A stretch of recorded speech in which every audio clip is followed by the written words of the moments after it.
Juan, bonjour. Bonjour Bruno. On s'était quitté en parlant du coccyx. Oui, tout à fait. Euh, Faire vibrer le coccyx pour créer une étincelle. Bon, on est toujours dans le corps, mais le coccyx comme un soufflet. On y reviendra évidemment euh, parce que c'est vraiment lié à l'air que l'on respire, à ce qu'on en fait. Tout à fait. Absorber un air intérieur pour découvrir son être intérieur. Ça résume bien pour clôturer ce premier chapitre? Disons que c'est assez sympa, oui. Tout à fait, ça résume bien. On va y revenir, mais en fait, ce que je voulais échanger avec toi aujourd'hui, c'est vraiment notre prise de terre. Parce que s'il n'y a pas de prise de terre, on va arriver très vite à la prise de tête.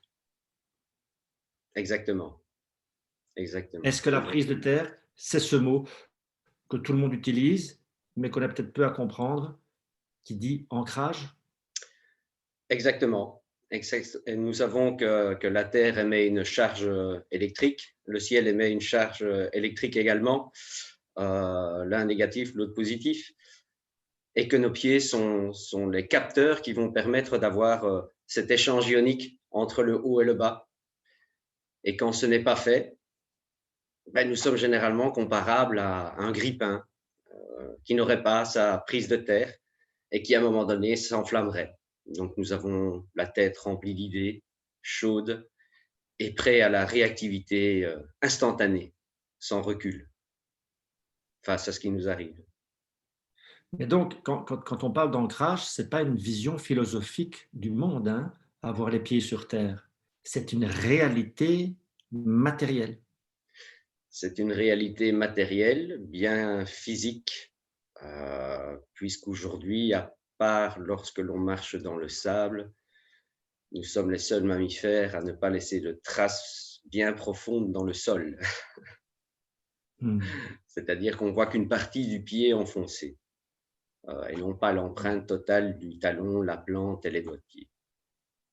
Donc l'ancrage physique est une matérialisation de notre présence physique. Donc il y a manifestation concrète, une trace, une empreinte. Pourtant, on a notre poids, mais ce poids ne se dépose pas sur la terre. Excellente question. Oui, nous avons notre poids, mais le poids d'un organisme vivant est associé à où se situe l'oxygène dans son corps. Et sans la pression de la plante de pied et des doigts de pied dans le sol, euh, nos ligaments, nos tendons internes, notre structure organique interne ne tient pas les organes à sa juste place. Et donc, comme nous ne respirons plus que par les trois quarts des poumons, nous avons un poids de corps situé entre le plexus et le sommet du crâne. Donc, nous avons un poids de corps dans les hauteurs. Et on pourrait comparer ça à un échassier. Nous marcherions comme si nous marchions sur des cure-dents ou des échasses. Ce que nous testons dans le Qigong, le Tai Chi, c'est-à-dire qu'avec un doigt, en pressant quelqu'un, il tombe littéralement par terre quand il n'a pas sa tenue plantaire. Hmm. Plantaire. Ah oui, c'est intéressant. Quand tu dis tendon, Mm-hmm. parce que nous, en tant qu'humains, on va à la salle de musculation pour travailler nos muscles. Oui, On nous dit, faites des pompages pour travailler votre musculation, ça va vous aider. Ici, quand on est tendon, on est beaucoup plus encore en interne qu'un muscle. Est-ce qu'on peut expliquer un petit peu cette différence? Je fais référence à ton livre Les tissus blancs. On n'est pas encore sur les tissus, mais muscles, tendons, tissus.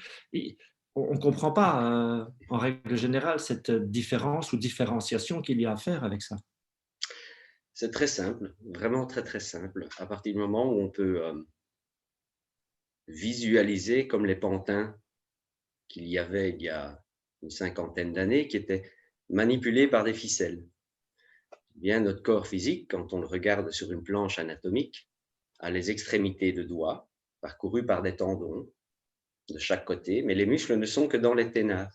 Et l'on peut voir ces ficelles que représentent les tendons plongées jusqu'à la moitié de l'avant-bras, rentrer dans la chaîne musculaire et ressortir alors sous forme d'un ligament de part et d'autre. Donc, dans la philosophie asiatique, il est dit dans un traité qui a 5000 quelques années, je pourrais le citer, je pense qu'il est cité dans le livre d'ailleurs. On nous explique que le fœtus commence à avoir une composition tendineuse qui va lui permettre le long de sa vie d'assurer un étirement musculaire et ce de façon permanente. Le principe fondamental qu'il y a entre je bouge avec mes tendons et je bouge par mes chaînes musculaires, c'est que par les chaînes musculaires, les muscles sont souvent crispés, donc nous sommes écrasés sur nous-mêmes par ces compressions, tandis qu'en mobilisant les tendons, nous restons dans une fluidité permanente de mouvement par l'étirement constant de nos chaînes musculaires. Est-ce que cela répond à la question? Oui, oui, oui, oui. Et je repense automatiquement à une image que tu nous envoies parfois dans le travail. C'est que le gorille, s'il reste accroché avec un doigt à sa branche, c'est évidemment pas son muscle qui lui permet d'avoir cette force-là, c'est la force des tendons. Exactement. Exactement. Sinon, on crampe très vite. On crampe très très vite, on développe beaucoup d'acide lactique. Et c'est une des raisons aussi en pathologie pour lesquelles de nombreuses personnes souffrent de la région lombaire. Le 3/4 de ces pathologies, pour moi, avec l'expérience que j'en ai, sous les différents noms qu'on peut lui attribuer, correspondent littéralement à un affaissement du gros ligament que nous avons juste derrière le sacro-iliaque, qui est rattaché à la culotte pelvienne, qui est un ligament également, et qui nous remonte le long de la colonne vertébrale et qui en fait est rattaché à une cagoule ligamenteuse que représente le visage. Et une fois que ceci est travaillé, la personne se retrouve de nouveau vivace, sans douleur, au niveau du dos. Juan, pourquoi avons-nous oublié qui nous sommes? Pourquoi avons-nous oublié qui nous sommes? C'est une bonne question. Je pourrais te répondre à la chinoise. Pourquoi ne nous avons-nous pas éduqués à ce genre de choses qui est quand même connu depuis la nuit des temps? Il y a plusieurs raisons. À partir du moment où l'on commence à se mouvoir par une chaîne tendineuse, par un pelvien tenu, qu'il soit pour un débutant tenu mécaniquement ou pour quelqu'un avec un peu plus de pratique, juste uniquement par le souffle, à ce moment-là, c'est le coccyx qui prend le relais, notre conscience, elle change tout simplement. Elle s'affine, elle s'adoucit. Et nous sommes littéralement, au sens du terme, connectés dès le déprise à tout ce qui nous entoure de vivant. Ce n'est pas pour rien que Mao a éradiqué et chassé la plupart de ces grands maîtres qui apportaient cette forme de conscience. Voilà.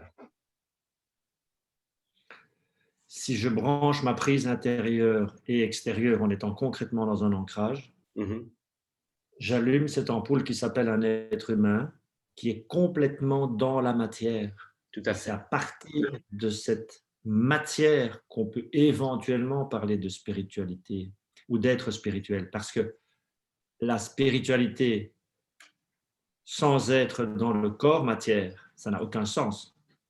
Aucun sens. D'où le choix de cette incarnation ici-bas, une expérience qui comporte plein d'étapes et de volets.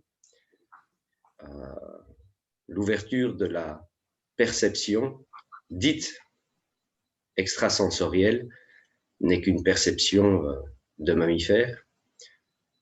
Tous les animaux, cette planète l'ont ouverte, ont une épiphyse ouverte. Sinon, comment les oiseaux migrateurs pourraient se retrouver? En se connectant à quoi? Des ondes. Donc, c'est intrasensoriel, en fait. Exactement. Ça fait partie de notre humanité, de ce potentiel d'humain. Et donc, on n'est pas encore, pour moi, du moins, pour moi, il ne faut pas mélanger les choses. La spiritualité ne fait pas partie de perceptions qui peuvent se développer. Ce sont les perceptions que nous allons retrouver en tant qu'êtres humains qui vont nous permettre d'accéder à, entre parenthèses, ce qu'on définit comme spirituel. Donc, avant d'être extraordinaire, soyons intraordinaires, c'est ça en fait. Exactement, exactement. À partir du moment où l'on peut entendre le vent que produit l'énergie dans notre corps, le flux sanguin, l'onde électrique, des petites choses que je garde encore pour moi. À partir de là, quand toute cette perception, ces sensations, ce monde du vivant est vraiment vécu chaque seconde en nous, et pas de manière réfléchie, consciente, uniquement par la présence corporelle, à ce moment-là, nous pouvons parler d'humain. Sinon, La présence, pardon, la présence corporelle, c'est la présence à soi, avant toute chose. exactement, exactement. Et j'irai un tout petit peu plus loin en disant que c'est justement parce que j'accède à ce moi et que je suis dans ce moi, à l'écoute, que l'autre en face de moi peut être entendu. Je ne peux l'entendre que parce que je suis posé à l'intérieur de moi. Sinon, c'est vide. Et quand tu dis, on est déjà à 11 minutes, hein, on termine avec ça. Quand tu dis poser à l'intérieur de soi, c'est être déposé, entre autres, sur son sacrum. Exactement. Et dans les tendons de ses pieds, si l'on est debout, ou en contact des deux, si l'on est assis. 11 minutes. À Ça bientôt va alors. vite? Merci. À très vite. Merci. Merci à toi, Bruno.